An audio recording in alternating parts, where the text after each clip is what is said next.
Also in news first, the latest sex abuse lawsuit filed against the Archdiocese of Agana involves a former altar server who claims he was summoned to live with a GUAM priest in the States under the guise of pursuing college, only to discover that he was an intended sex slave. Here's more.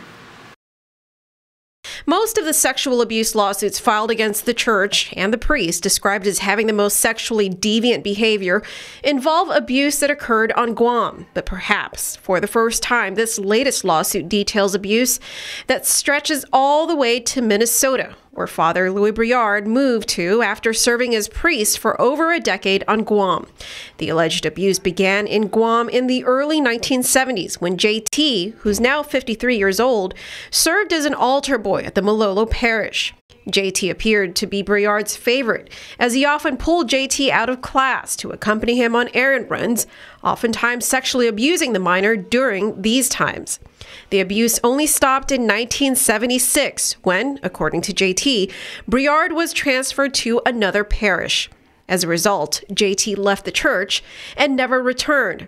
But about 5 years later, in 1981, Brouillard resurfaced in JT's life when the priest, now living in Minnesota, offered JT a deal his parents could not refuse. He offered to pay for JT's airfare, college tuition, food, and housing, so long as he moved to Minnesota to live with him.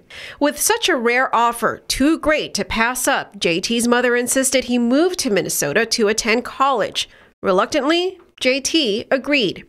But when he got there, he realized that this was more than just one man's charity or benevolence. Quote, during his third week in Minnesota, Brouillard took JT to Canada, where he tried to force JT to have sex with him. JT became angry and pushed Brouillard, the complaint states. And when the victim confronted the priest, quote, he realized that he was only in Minnesota for Brouillard's pleasure and told Brouillard that he refused to be Brouillard's sex toy, end quote.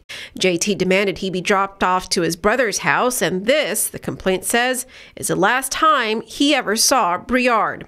With now over 100 sex abuse lawsuits filed against the church, Brouillard is named in a majority of them. JT is seeking $10 million in damages. You can read the complaint online at pacificnewscenter.com.